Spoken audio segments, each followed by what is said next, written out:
ꯑꯍꯥꯟꯕꯃꯛꯇꯗ diamond radio channel ꯑꯁꯤꯒꯤ crime reports ꯇꯧꯔꯝ ꯑꯁꯤꯕꯨ ꯇꯥꯕꯤꯔꯤꯕꯁꯤꯡꯕꯨ James ꯍꯩꯒꯨꯔꯖꯝꯅ ꯇꯔꯥꯝꯅ ꯑꯣꯛꯆꯕꯒ ꯂꯣꯏꯅꯅ ꯏꯀꯣꯛꯅꯣꯅ ꯈꯨꯔꯨꯝꯖꯔꯤ ꯉꯁꯤ ꯑꯃꯨꯛ ꯄꯨꯗꯨꯅ ꯂꯥꯛꯆꯔꯤ ꯀ꯭ꯔꯥꯏꯝ ꯔꯤꯄꯣꯔꯠꯁꯀꯤ 139 ꯁꯨꯕ ꯇꯥꯡꯀꯛ ꯇꯥꯏꯕꯪ ꯃꯤꯑꯣꯏꯕꯒꯤ ꯄꯨꯟꯁꯤ ꯂꯥꯏꯔꯕ ꯑꯣꯏꯒꯦꯔꯥ ꯏꯅꯥꯛ ꯈꯨꯟꯕꯕꯨ ꯑꯣꯏꯒꯦꯔꯥ ꯄꯨꯟꯁꯤ ꯈꯣꯡꯆꯠ ꯑꯁꯤꯗ ꯊꯧꯗꯣꯛ ꯀꯌꯥ ꯂꯦꯞꯇꯨꯅ ꯊꯣꯛꯂꯤ ꯃꯈꯜ ꯃꯥꯟꯅꯗ꯭ꯔꯕꯁꯨ ꯋꯥꯈꯜ ꯄꯨꯛꯅꯤꯡꯕꯨ ꯅꯨꯡꯉꯥꯏꯍꯟꯕ ꯋꯥꯍꯟꯕ ꯊꯧꯗꯣꯛ ꯑꯗꯨꯗꯤ ꯆꯞ ꯃꯥꯟꯅꯩ ꯂꯥꯏꯔꯕꯗ ꯈꯨꯗꯣꯡ ꯆꯥꯗꯕ ꯊꯣꯛꯄꯒꯨꯝ ꯏꯅꯥꯛ ꯈꯨꯟꯕꯗꯁꯨ ꯃꯔꯝ ꯃꯥꯟꯅꯗ꯭ꯔꯕꯁꯨ ꯊꯧꯗꯣꯛ ꯀꯌꯥꯗꯤ ꯑꯗꯨꯃꯛ ꯊꯣꯛꯏ ꯃꯗꯨꯅ ꯊꯃꯣꯏꯕꯨ ꯋꯥꯍꯟꯕ ꯍꯥꯏꯕꯁꯤꯅꯤ ꯂꯥꯏꯔꯕꯗ ꯂꯥꯏ ꯆꯪꯕ ꯍꯥꯏꯅꯕꯁꯨ ꯂꯩ ꯋꯥꯔꯤꯉꯩꯗ ꯑꯋꯥꯕ ꯄꯤꯕ ꯊꯧꯗꯣꯛ ꯋꯥꯊꯣꯛ ꯀꯌꯥ ꯑꯃꯁꯨ ꯊꯣꯛꯅꯔꯤ ꯇꯥꯔꯨꯔꯒ ꯎꯔꯨꯔꯒ ꯑꯋꯥꯕ ꯐꯣꯡꯗꯣꯛꯄꯒꯤ ꯅꯠꯇ꯭ꯔꯕꯁꯨ ꯈꯪꯖꯤꯟꯕꯗ ꯊꯦꯡꯅꯗ꯭ꯔꯤꯕꯁꯤꯡꯅ ꯃꯤꯠ ꯅꯥ ꯁꯤꯡꯅꯕ ꯆꯦꯛꯁꯤꯟꯅꯕ ꯉꯁꯤꯁꯨ ꯄꯨꯗꯨꯅ ꯂꯥꯛꯆꯔꯤ ꯗꯥꯏꯃꯟ ꯔꯦꯗꯤꯑꯣꯅ ꯂꯧꯁꯤꯟꯕꯤꯌꯨ ꯈꯪꯖꯤꯟꯕꯤꯌꯨ ꯑꯐꯕ ꯀꯌꯥ ꯆꯦꯛꯁꯤꯟ ꯈꯣꯡꯊꯥꯡ ꯀꯌꯥ ꯃꯥꯌꯣꯛꯅꯗ꯭ꯔꯤꯕꯁꯤꯡꯅ ꯊꯣꯛꯇ꯭ꯔꯤꯉꯩꯗ ꯑꯋꯥꯕ ꯊꯧꯗꯣꯛ ꯑꯁꯤꯒꯨꯝꯂꯕ ꯋꯥꯔꯤ ꯀꯌꯥ ꯑꯁꯤꯗꯒꯤ ꯊꯣꯛꯇꯕꯁꯨ ꯑꯣꯏꯁꯅꯨ ꯃꯤꯄꯨꯝ ꯈꯨꯗꯤꯡꯃꯛꯇ ꯑꯗꯨꯕꯨ ꯊꯧꯗꯣꯛ ꯑꯁꯤ ꯑꯩꯈꯣꯏꯗꯁꯨ ꯊꯣꯛꯂꯣꯏ ꯍꯥꯏꯅꯤꯡꯉꯥꯏꯗꯤ ꯂꯩꯇꯦ ꯆꯦꯛꯁꯤꯜꯍꯧꯕ ꯍꯥꯏꯕꯁꯤꯅ ꯃꯤꯑꯣꯏꯕꯒꯤ ꯈ꯭ꯋꯥꯏꯗꯒꯤ ꯃꯃꯜ ꯌꯥꯝꯂꯕ ꯂꯟꯅꯤ ꯖꯅꯋꯥꯔꯤ 2009 ꯄꯨꯖꯥ ꯀꯧꯕꯤ ꯆꯍꯤ 9 ꯁꯨꯔꯕꯤ ꯅꯨꯄꯤ ꯑꯃ ꯁ꯭ꯀꯨꯜꯗ ꯃꯈꯣꯡꯅ ꯅꯨꯡꯇꯤꯒꯤ ꯆꯠꯂꯝꯃꯤ ꯑꯗꯨꯕꯨ ꯃꯍꯥꯛ ꯑꯉꯥꯡ ꯑꯃ ꯑꯣꯏꯅ ꯃꯁꯥ ꯈꯤꯡ ꯂꯥꯎꯅ ꯁ꯭ꯀꯨꯜꯗ ꯆꯠꯄ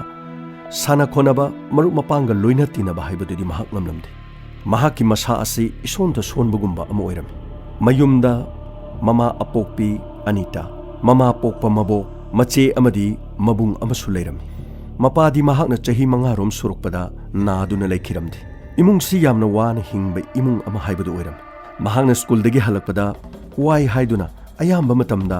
ꯍꯤꯞꯇꯨꯅ ꯃꯍꯥꯛ ꯂꯩꯔꯝꯃꯤ ꯃꯍꯥꯛꯀꯤ ꯃꯑꯣꯡ ꯃꯇꯧ ꯑꯁꯤꯗ ꯃꯍꯥꯛꯀ ꯄꯣꯛꯃꯤꯟꯅꯔꯤꯕ ꯃꯕꯨꯡꯅ ꯍꯪꯂꯕꯁꯨ ꯃꯍꯥꯛ ꯃꯁꯥ ꯏꯁꯣꯟ ꯁꯣꯜꯂꯤ ꯍꯥꯏꯕ ꯋꯥꯐꯝꯁꯤ ꯍꯥꯏꯔꯝꯃꯤ ꯃꯆꯦꯅ ꯍꯪꯂꯕꯁꯨ ꯋꯥꯐꯝ ꯑꯁꯤ ꯆꯞ ꯃꯥꯟꯅꯩ ꯃꯃꯥꯅ ꯍꯪꯂꯕꯁꯨ ꯋꯥꯐꯝ ꯑꯁꯤ ꯃꯇꯝ ꯀꯌꯥꯒꯤ ꯃꯃꯥꯡꯗꯒꯤ ꯃꯍꯥꯛꯅ ꯍꯥꯏꯗꯨꯅ ꯂꯥꯛꯄ ꯋꯥꯐꯝ ꯑꯗꯨꯕꯨ ꯋꯥꯐꯝ ꯑꯁꯤ ꯃꯈꯣꯏꯒꯤ ꯏꯃꯨꯡꯗ ꯑꯉꯛꯄ ꯑꯃꯗꯤ ꯑꯣꯏꯔꯝꯃꯤ ꯑꯁꯨꯝꯅ ꯇꯣꯏꯅ ꯇꯧꯔꯛꯄ ꯑꯁꯤꯅ ꯃꯍꯥꯛꯀꯤ ꯃꯃꯥ ꯑꯅꯤꯇꯥꯅ ꯍꯣꯁꯄꯤꯇꯥꯜꯗ ꯅꯣꯡꯃ ꯄꯨꯔꯝꯃꯤ ꯑꯃꯗꯤ ꯗꯣꯛꯇꯔꯗ ꯌꯦꯡꯍꯜꯂꯝꯃꯤ ꯄꯨꯖꯥ ꯁꯦ ꯃꯤꯠꯇꯨ ꯃꯊꯛꯇ ꯌꯦꯡꯈꯠꯂꯨ ꯅꯪꯕꯨ ꯀꯔꯤ ꯇꯧꯔꯒꯦꯅꯦ ꯍꯥ ꯁꯦ ꯀꯔꯤꯁꯨ ꯇꯧꯔꯣꯏꯗ ꯌꯦꯡꯒꯦ ꯑꯁꯨꯝꯅ ꯗꯣꯛꯇꯔꯅ ꯌꯦꯡꯍꯜꯂꯝꯃꯤ ꯑꯃꯗꯤ ꯗꯣꯛꯇꯔ ꯑꯗꯨꯅ ꯑꯅꯤꯇꯥꯗ ꯍꯥꯏꯈꯤꯔꯝꯃꯤ ꯑꯅꯤꯇꯥ ꯄꯨꯖꯥꯁꯦ ꯚꯤꯇꯥꯃꯤꯟ ꯈꯔ ꯋꯥꯠꯄ ꯃꯥꯜꯂꯦ ꯑꯗꯣ ꯁꯦ ꯍꯤꯗꯥꯛꯁꯦ ꯑꯩꯅ ꯁꯤꯗ ꯏꯔꯕꯅꯤ ꯁꯤ ꯆꯥꯔꯒ ꯃꯇꯝ ꯈꯔ ꯌꯦꯡꯁꯤ ꯑꯗꯨꯒ ꯐꯠꯇ꯭ꯔꯒ ꯑꯃꯨꯛ ꯂꯥꯛꯑꯣ ꯃꯁꯤꯒꯤ ꯃꯇꯨꯡꯗ ꯃꯈꯣꯏ ꯌꯨꯝꯗ ꯍꯜꯂꯛꯈꯤ ꯑꯗꯨꯕꯨ ꯍꯤꯗꯥꯛꯁꯤꯡ ꯑꯗꯨ ꯆꯥꯔꯕꯗꯨ ꯃꯍꯥꯛ ꯏꯀꯥꯟ ꯀꯥꯟꯅꯔꯝꯗꯦ ꯁ꯭ꯀꯨꯜꯗꯁꯨ ꯃꯍꯥꯛ ꯍꯣꯝꯋꯥꯔꯛ ꯅꯤꯡꯊꯤꯅ ꯇꯧꯔꯝꯗꯦ ꯃꯁꯤꯒꯤ ꯃꯇꯨꯡꯗ ꯑꯣꯖꯥꯅ ꯄꯨꯖꯥꯗ ꯍꯥꯏꯈꯤꯔꯝꯃꯤ ꯄꯨꯖꯥ ꯀꯔꯤꯒꯤꯅꯣ ꯅꯪꯅ ꯍꯣꯝꯋꯥꯔꯛꯁꯦ ꯅꯨꯡꯇꯤꯒꯤ ꯑꯩꯈꯣꯏꯅ ꯄꯤꯕꯁꯤ ꯅꯪ ꯇꯧꯔꯛꯇ꯭ꯔꯤꯁꯤ ꯀꯩꯒꯤꯅꯣ ꯁꯥꯔ ꯑꯩ ꯏꯁꯥ ꯉꯝꯗꯕꯒꯤꯅꯤ ꯃꯗꯨꯒꯤ ꯋꯥꯐꯝꯗꯨ ꯀꯌꯥꯝ ꯀꯨꯏꯔꯒꯦ ꯅꯪꯅ ꯍꯥꯏꯔꯛꯏꯁꯤꯕꯣ ꯁꯦ ꯍꯥꯟꯅꯒꯤ ꯍꯣꯝꯋꯥꯔꯛ ꯇꯧꯔꯛꯇꯕꯁꯦ ꯁꯤꯒ ꯂꯣꯏꯅꯅ ꯉꯁꯤꯒꯤ ꯄꯤꯔꯤꯕꯁꯤꯒ ꯄꯨꯟꯅ ꯇꯧꯔꯛꯀꯗꯕꯅꯤ ꯑꯗꯨ ꯅꯠꯇ꯭ꯔꯒꯗꯤ ꯅꯪ ꯐꯔꯣꯏꯀꯣ ꯄꯨꯖꯥ ꯃꯌꯨꯝꯗ ꯌꯥꯝꯅ ꯁꯣꯟꯅ ꯃꯍꯥꯛ ꯂꯥꯛꯈꯤ ꯃꯌꯨꯝꯗ ꯂꯥꯛꯂꯕꯁꯨ ꯆꯥꯎ ꯊꯛꯎ ꯍꯥꯏꯕ ꯏꯌꯥ ꯌꯥꯔꯝꯗꯦ ꯃꯕꯣꯛ ꯑꯃꯗꯤ ꯃꯃꯥꯅ ꯃꯍꯥꯛꯄꯨ ꯍꯣꯁꯄꯤꯇꯥꯜꯗ ꯄꯨꯅꯅꯕ ꯑꯃꯨꯛ ꯈꯟꯅꯈꯤꯔꯝꯃꯤ ꯑꯃꯗꯤ ꯍꯣꯁꯄꯤꯇꯥꯜꯗ ꯌꯦꯡꯂꯝꯃꯤ ꯗꯣꯛꯇꯔ ꯑꯗꯨꯅ ꯑꯅꯤꯇꯥꯗ ꯍꯥꯏꯔꯛꯈꯤ ꯑꯅꯤꯇꯥ ꯄꯨꯖꯥꯁꯤ ꯂꯥꯏꯍꯧꯗꯤ ꯀꯩꯁꯨ ꯂꯩꯇꯦ ꯑꯗꯣ ꯌꯨꯝꯗ ꯃꯥꯕꯨ ꯆꯥꯎ ꯊꯛꯎ ꯌꯥꯗꯕ꯭ꯔꯣ ꯁꯥꯔ ꯍꯞꯇꯥ ꯑꯃ ꯐꯥꯔꯦ ꯀꯔꯤꯝꯇ ꯅꯤꯡꯊꯤꯅ ꯆꯥꯎ ꯊꯛꯎ ꯍꯥꯏꯕ ꯌꯥꯗꯦ ꯁꯦ ꯑꯩꯅ ꯁꯤꯗ ꯆꯦꯁꯦ ꯁꯤꯗꯩꯗ ꯑꯩꯅ ꯇꯦꯁ ꯈꯔ ꯏꯔꯕꯅꯤ ꯍꯣꯁꯄꯤꯇꯥꯜꯁꯤꯗ ꯆꯪꯉꯨ ꯑꯗꯨꯒ ꯇꯦꯁꯁꯤꯡ ꯑꯁꯤ ꯇꯧꯔꯣ ꯇꯦꯁꯁꯤꯡ ꯑꯁꯤ ꯇꯧꯔꯒ ꯀꯔꯤꯅꯣ ꯂꯩ ꯍꯥꯏꯕꯗꯨ ꯑꯩꯈꯣꯏ ꯑꯃꯨꯛ ꯈꯟꯅꯔꯁꯤꯀꯣ ꯃꯁꯤꯒꯤ ꯃꯇꯨꯡꯗ ꯇꯦꯁꯁꯤꯡ ꯑꯗꯨ ꯎꯔꯒ ꯗꯣꯛꯇꯔ ꯑꯗꯨꯅ ꯗꯣꯛꯇꯔ ꯅꯦꯍꯥ ꯀꯧꯕ ꯅꯨꯄꯤ ꯑꯃꯗ ꯀꯣꯜ ꯇꯧꯈꯤꯔꯝꯃꯤ ꯍꯦꯜꯂꯣ ꯗꯣꯛꯇꯔ ꯅꯦꯍꯥ ꯄꯦꯁꯦꯟ ꯑꯃ ꯑꯩ ꯊꯥꯔꯛꯀꯦ ꯑꯗꯨꯒ ꯈꯔ ꯀꯨꯞꯅ ꯑꯝꯇ ꯌꯦꯡꯕꯤꯌꯨ ꯃꯁꯤꯒꯤ ꯃꯇꯨꯡꯗ ꯑꯅꯤꯇꯥꯅ ꯗꯣꯛꯇꯔ ꯑꯗꯨꯗ ꯍꯥꯏꯈꯤ ꯗꯣꯛꯇꯔ ꯀꯔꯤ ꯈꯨꯗꯣꯡꯊꯤꯕ ꯂꯩꯒꯦ ꯏꯆꯥꯁꯤꯕꯨ ꯑꯩꯅ ꯗꯣꯛꯇꯔ ꯅꯦꯍꯥ ꯀꯧꯕ ꯑꯃ 2nd ꯐ꯭ꯂꯣꯔꯗ ꯂꯩꯕꯅꯤ ꯃꯍꯥꯛꯀꯤ ꯃꯅꯥꯛꯇ ꯆꯠꯂꯣ ꯄ꯭ꯔꯣꯕ꯭ꯂꯦꯝ ꯑꯃꯗꯤ ꯂꯩꯔꯦ ꯑꯗꯨꯕꯨ ꯃꯍꯥꯛꯀ ꯇꯥꯟꯅꯔꯣ ꯀꯣ ꯃꯍꯥꯛꯀ ꯇꯥꯟꯅꯔꯒ ꯀꯔꯤ ꯇꯧꯕ ꯌꯥꯕꯒꯦ ꯍꯥꯏꯕꯗꯣ 2nd ꯐ꯭ꯂꯣꯔꯗ ꯆꯠꯂꯣ ꯗꯣꯛꯇꯔ ꯅꯦꯍꯥ ꯀꯧꯕꯅꯤ ꯃꯁꯤꯒꯤ ꯃꯇꯨꯡꯗ ꯑꯅꯤꯇꯥꯅ ꯗꯣꯛꯇꯔ ꯅꯦꯍꯥꯒ ꯎꯅꯈꯤ ꯃꯇꯝ ꯑꯗꯨꯗ ꯗꯣꯛꯇꯔ ꯅꯦꯍꯥꯅ ꯍꯥꯏꯔꯛꯈꯤ ꯑꯅꯤꯇꯥ ꯑꯉꯥꯡꯁꯤꯕꯨ ꯄꯤꯛꯂꯤꯉꯩꯗ ꯇꯤꯀꯥꯒ ꯊꯥꯈꯤꯕ꯭ꯔꯣ ꯍꯣꯏ ꯗꯣꯛꯇꯔ ꯊꯥꯈꯤ ꯑꯗꯨ ꯅꯈꯣꯏꯅ ꯇꯤꯀꯥ ꯊꯥꯕ ꯃꯇꯝꯗ ꯂꯥꯏꯍꯧꯒ ꯇꯧꯈꯤꯕ꯭ꯔꯣ ꯑꯗꯨꯒꯨꯝꯕꯗꯤ ꯑꯃꯠꯇ ꯂꯩꯇꯦꯌꯦ ꯗꯣꯛꯇꯔ ꯑꯗꯨ ꯅꯠꯇ꯭ꯔꯒ ꯑꯦꯛꯁꯤꯗꯦꯟꯠꯀꯨꯝꯕ ꯊꯣꯛꯄ ꯍꯥꯏꯕꯗꯤ ꯃꯉꯣꯟꯗ ꯏ ꯄꯤꯈꯤꯕꯒꯨꯝꯕ ꯀꯔꯤ ꯊꯧꯗꯣꯛ ꯂꯩꯈꯤꯕ꯭ꯔꯣ ꯗꯣꯛꯇꯔ ꯑꯗꯨꯒꯨꯝꯕ ꯀꯔꯤꯒꯨꯝꯕ ꯑꯃꯠꯇ ꯂꯩꯇꯦꯌꯦ ꯑꯗꯨꯗꯤ ꯃꯍꯥꯛꯀꯤ ꯃꯄꯥꯗꯤ ꯂꯩꯔꯤꯕ꯭ꯔꯥ ꯆꯍꯤ 5 ꯁꯨꯔꯦ ꯃꯍꯥꯛꯅ ꯆꯍꯤ 4 ꯁꯨꯔꯛꯄꯗ ꯂꯩꯈꯤꯗꯕꯅꯤ ꯑꯗꯨꯗꯤ ꯃꯄꯥꯗꯤ ꯃꯇꯧ ꯀꯔꯝꯅ ꯂꯩꯈꯤꯗꯕꯅꯣ ꯃꯍꯥꯛ हार्ट अटैक ओइना लेखिदबनी अनिता अइना हाइगदोरिबसी नंग पाखतकनु पूजा से HIV पॉजिटिव ओइरे वाफम असी ताबद अनिता कपखिरमी डॉक्टर नेहान हाइकी अनिता अदुमना कपलबदी याररोई से वा खरा हंगदब लेरी मचिन मनाव क्या लेगे माके डॉक्टर मचे अमगा मबुंग अमगा ले अनिता अंगांग अनिदि सोमुक्तो पोरो अदुगा चेक तोक्तोक्सी नंगसु चेक तौदब यादे मरमदि लैना से करमना कनादगी नारकपनो हाइबसे खंगननबगिदमक्तनी अयाम्ब लैना से ममा मपादगी मसासिंगदा संतोई मधु खंगननबनिको अदुगा अनिता नंगी नुपाना हार्ट अटैक लेखिदे हाइबसे अई मसी खरंगाई पूजा यामना पिकलिबा अंगांगनी हौजि माहाकी मतमसी चेन चोंदुना सानागदब मतमसिदा मतौ करमना मंगोंदा एच हाइब लैना सिबु मतौ करमना नागदोरिबन मखा ताजरकपदा वारी असि मयक सेंगना खंगननबगिदमक चही मंगागी ममांगदा मियामबु पुदुना मुक हंगतुना तमजरी अनितागी नुपा 2004 दा थबक सुरुबा हलकपा मतमदा महाक यामना मसा सोना लाखी मतमदुदा अनिताना मंगोंदा हाइकी नरेश करी तौरगे याम वाना लाक्लिबसिबो खंगदे अनिता अई पंवादो वाई अदुगा थबक सुबसु इंगमद्रे अदो चाक लोरबने चाकसी साथोकपिरो अनिता अई चाक चनिंदे अई पोथागे असुमना नरेश पोथाखिरमी असुमना मतम अदुदा नरेश की मसा असे नोम नोमगी सोंथरगलमी महाकने यावरिबा थबक सुफमदसु थबक निंगथिना सुदबदगी थबक सुफम अदुगी मैनेजरना नरेश ता हेरकी नरेश कई तौरगे मैम थबक लोई सुनर कहीं नंग फमदुना लेदु कईगिनो हा मैनेजर साहब आई इसा से यामना वाई अदुना ई ngahak पोथाजबनी अदुदि कदाइदगी यागदगे होरें ngahak लेदि पैसा पियो हायरानिंगे थबकति सुद्रगा कदाइदि पैसा पिदुनो अदुगने होरें पैसा पियो हायबदि यारोको मैनेजर साहब आई ngसाइदगी थबक सुजबनी आई ngahak पोथाजबनी आई थबक सुजरगे साहब एदो नसादु ngमद्रेदि हॉस्पिटल चलग येंगु याद्रो सिदसु थबक सिटपदुगा नसादु येंगलगा फजना लाव हयेंदगी को असुमना मैनेजर दुना हायरकी नुमिदांग वारंग मयुमदा हलकी नरेश की मसा नोंग नोंगगी सोनबे हेंजिलकी अनिता ना नरेश ता हाइकिरम हयेंगदि हॉस्पिटल दमते येंगुसे सुम खांग लेरगा करी खाना दोइनो अनिता आई कोक्से यामना सारी नंग इंगोंदा चका चक nganगनो अदुगने अखोई मादा नंग फोन अमता तो आई इमागा चटके अदुगने वाफम सिदा नंग यम यावसलगनो मसिगे मतुंगदा अनिताना महाकी मनेम्बोक नरेश की ममादा कॉल तोखिरमी अमदी मथंगी नुमिता महाकी मनेम्बोक लाखी अमदी ममाना हॉस्पिटल दा नरेश पुदुना लायेंबा चटखिरमी अनिताबु मनेम्बोकना करीमता थबक असिदा याहोलमदे मसिदा अनिताना यावननबा यामना कन होलकी मनेम्बोकना nganmanbadagi अनिता लेहुकी ममाना हॉस्पिटल दा येंगलुरगसु हंगलबसु मखोइना निंगथिना खुमदे करीसु तौदे अनाबा मचा अमखक नाबनी हायरमी अनिताना नरेशता यामना वाकलमी अमदी मसिगी मतांगदा नरेशना महाक मसा ngamde महाक मथंदा लेगी हाइदुना मंगोंदा अयामबा मतमदा वा असि नानथोकनबा nganglami असुमना मतम खरा हौखिरमी अमदी अनाबा हेंजिलकी अमदी नरेश की ममाना हॉस्पिटल दा नरेश पुदुना चटकी मनेबोंगना अनितादा अंगांग सिंग सेनरमु अमदी युंगी थबक इंखांग तोरमु हाइदुना अदुमु हायरमी अदुबु मथंगी नुमिता हॉस्पिटल दा नरेश सिखिरमी ममाना असीब हक्सांग पुदुना एम्बुलेंस गाड़ी दा पुदुना लाकी अनिता यामना कपचकी अदुबु मनेबोंगना सिरिबा मिसि असि नरेश हार्ट अटैक तौदुना सिबनी हाइबु वाफम असे हायरमी अनिताना हॉस्पिटल दा लाकी यादबा अदुदा मनेबोक्ता महाना वारोकी अदुबु महाना मनेबोक्ता हेना तखलुरबसु हौजिकति नरेश लैखिद्रे करी कानरुगनी असुमना महाना खनकी अदुबु मनेबोक्ना करिगुम वाफम अमदि लोटले हाइबसे महाना खनखिरमी असुमना मतम खरा मपुरेबा लैखिद्रबा मतुंगदा अनिताना मचा अहुम थाक्तुना लेलकी अनितागी खुदोंग चाद्रबा फिबम अदुदा महाकी अपोक्पी ममासु मतम मदुदा अनितागा पुन्ना लैबा होरकी अदुबु मनेम्बोक्ति मखोइगे लैमिनखिदि मसिगी मतुंगदा पुजाबु हॉस्पिटल दा पुरुरुबा मतुंगदा असुमना थौदोक असे अनिताना निंगसिंगलकी मसिगी मतुंगदा डॉक्टर नेहाना हाइबगी मतुंगिना महाकी मचा अनि अमदी अनिता हॉस्पिटल दा चेक अमुक तौखिरमी डॉक्टर नेहाना रिपोर्ट लाखपग पाउ पिरके हाइदुन हाइरकी नुमित खरनी लेरबा मतुंगदा पाउ पिरके अमदी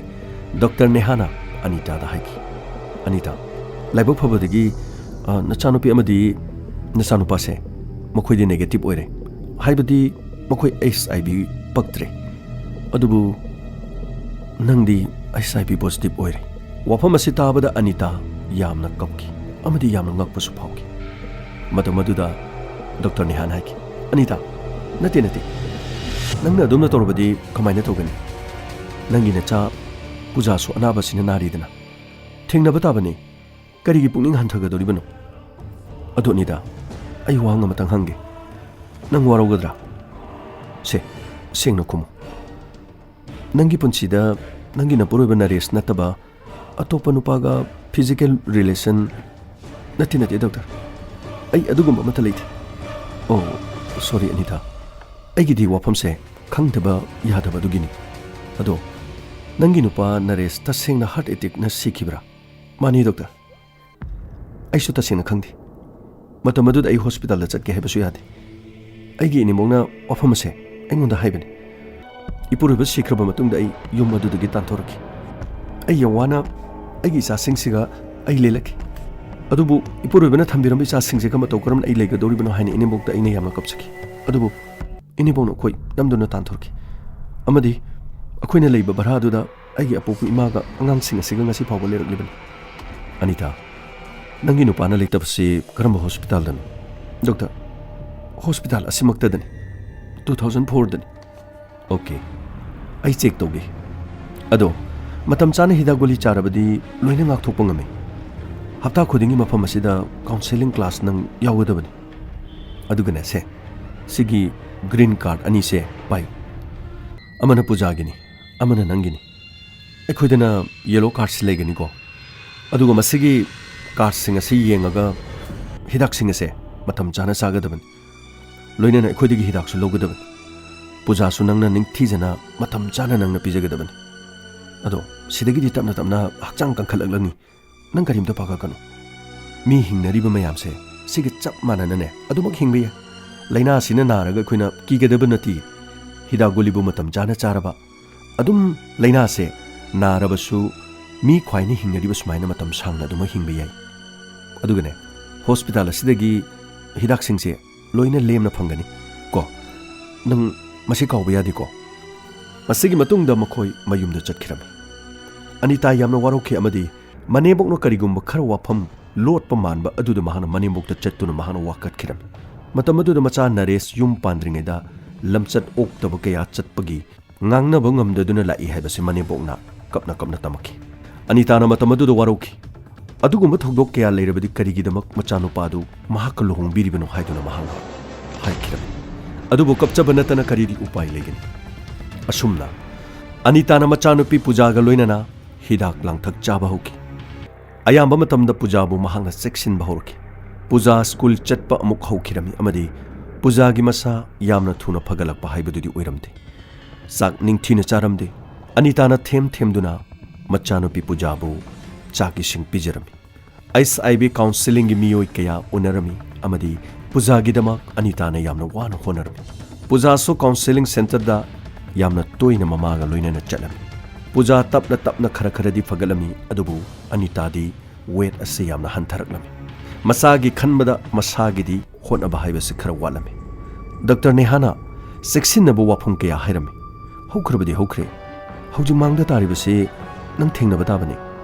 पूजादा नतना नंगिसु खनगदबनी नंग लेत्रबदी नंगी नचानुपी पूजा कनाना होनो होगनी नंग अदु खर खलो अनिताना महाक्की मचानुपी पूजादा थोलिबा थौदोक असेगिदमक यामना नुंगाइरमथि मतम पुनमक्ता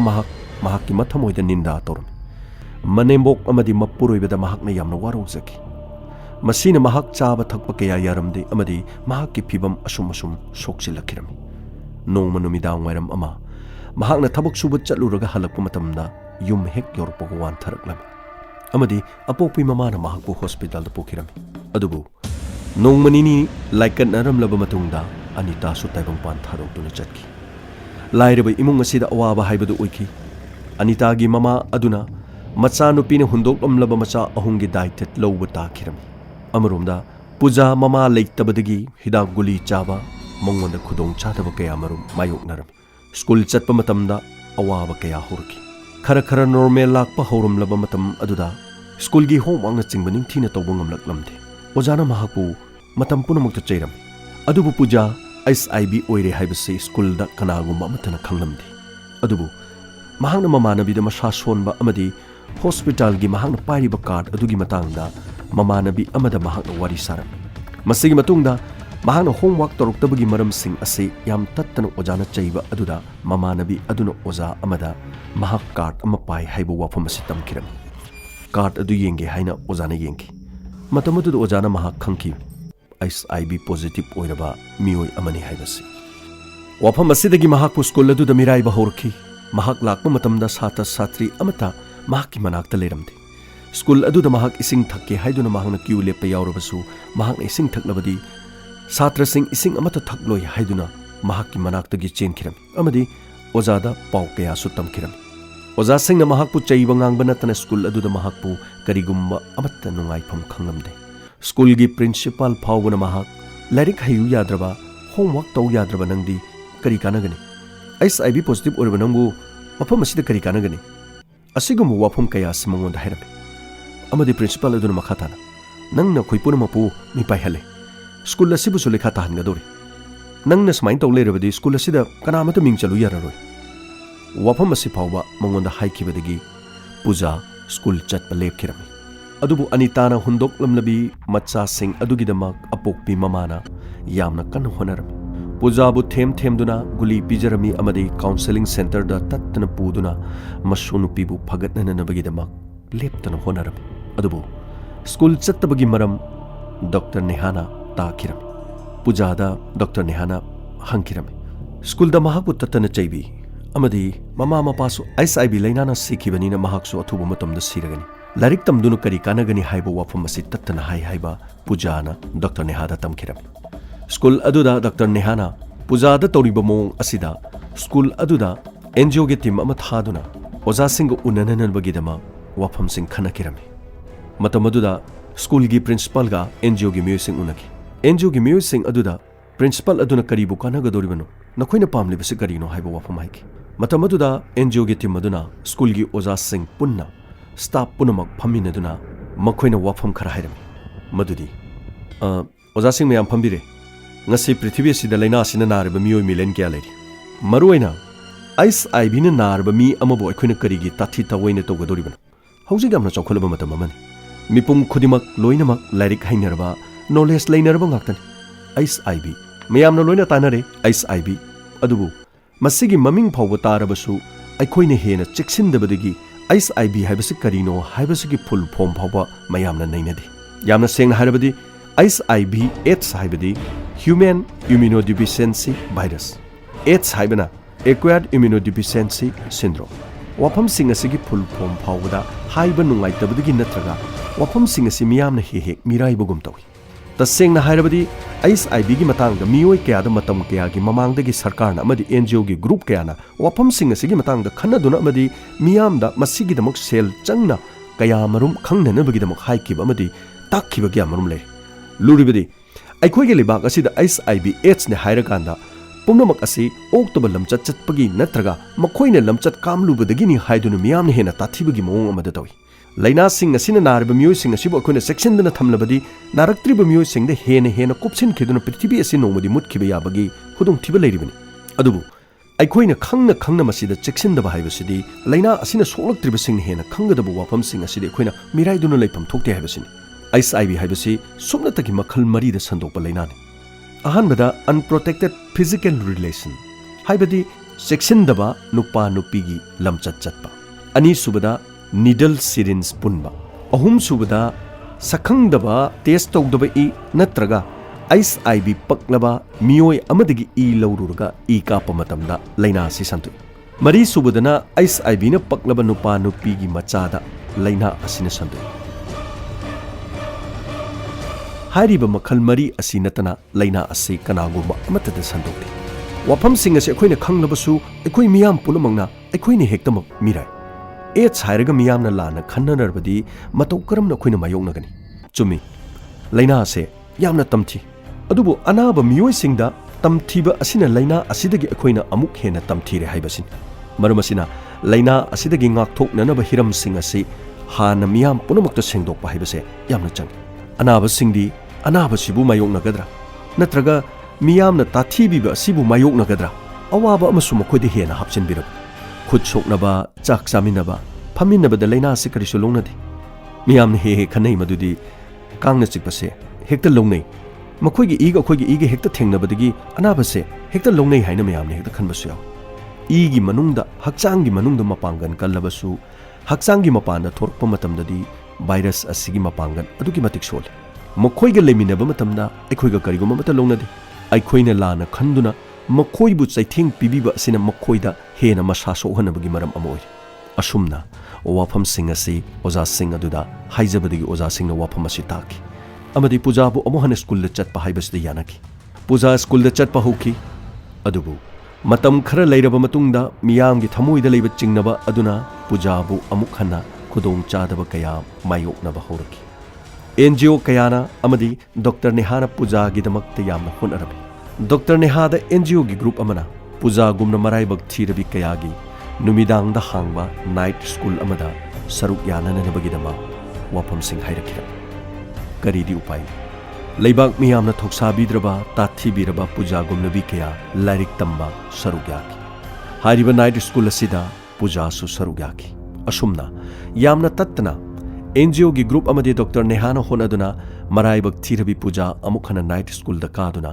ꯃꯍꯩ ꯃꯁꯤꯡ ꯅꯤꯡꯊꯤꯖꯅ ꯇꯝꯕ ꯍꯧꯔꯝꯃꯤ꯫ ꯉꯁꯤꯁꯨ ꯅꯥꯏꯠ ꯁ꯭ꯀꯨꯜ ꯑꯁꯤꯒꯤ ꯃꯇꯦꯡ ꯄꯨꯖꯥ ꯑꯁꯨꯃꯛ ꯁ꯭ꯀꯨꯜ ꯀꯥꯔꯤ꯫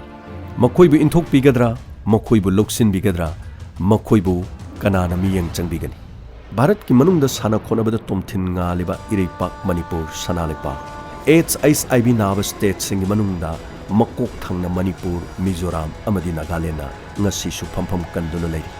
ꯋꯥꯐꯝꯁꯤꯡ ꯑꯁꯤꯗ ꯈꯪꯂꯕꯁꯨ ꯑꯩꯈꯣꯏ ꯀꯌꯥꯝ ꯌꯥꯝꯅ ꯈꯪꯂꯕꯒꯦ? ꯈꯪꯗ꯭ꯔꯕꯗꯤ ꯈꯪꯅꯕ ꯍꯣꯠꯅꯕ ꯀꯔꯤ ꯀꯥꯏꯕꯒꯦ? ꯈꯪꯂꯒꯅ ꯑꯩꯈꯣꯏꯅ ꯇꯧꯕ ꯉꯝꯕꯗꯨ ꯀꯔꯤꯅꯣ ꯍꯥꯏꯕ ꯎꯠꯄ ꯀꯔꯤ ꯀꯥꯏꯕꯒꯦ? ꯈꯪꯖꯤꯟꯕꯤꯌꯨ, ꯅꯩꯅꯕꯤꯌꯨ, ꯇꯥꯟꯅꯕꯤꯌꯨ꯫ ꯗꯥꯏꯃꯟ ꯔꯦꯗꯤꯑꯣꯒꯤꯗꯤ ꯇꯝꯖꯕꯅꯤ ꯀꯦꯁ ꯑꯁꯤꯅ ꯃꯤꯌꯥꯝꯗ ꯀꯔꯤꯒꯨꯝꯕ ꯋꯥꯈꯜ ꯈꯔ ꯑꯐꯕ ꯂꯤꯆꯤꯡ ꯑꯃꯗ ꯂꯥꯛꯅꯅꯕꯒꯤꯗꯃꯛ ꯆꯦꯛꯁꯤꯟꯕꯤꯌꯨ ꯊꯣꯛꯇꯅꯕ ꯊꯧꯗꯣꯛꯁꯤꯡ ꯑꯁꯤ ꯑꯗꯣꯝꯗ꯫ ꯉꯁꯤꯒꯤꯗꯤ ꯀꯦꯁ ꯑꯁꯤ ꯃꯇꯥꯡ ꯑꯁꯤꯗ ꯂꯣꯏꯁꯤꯟꯖꯔꯦ꯫ ꯃꯊꯪꯗ ꯀꯦꯁ ꯑꯃ ꯄꯨꯗꯨꯅ ꯂꯥꯛꯆꯒꯦ꯫ ꯇꯥꯕꯤꯔꯤꯕꯁꯤꯡꯕꯨ ꯖꯦꯝꯁ ꯍꯩꯒꯨꯔꯖꯝꯅ ꯑꯃꯨꯛ ꯍꯟꯅ ꯈꯨꯔꯨꯝꯖꯔꯤ꯫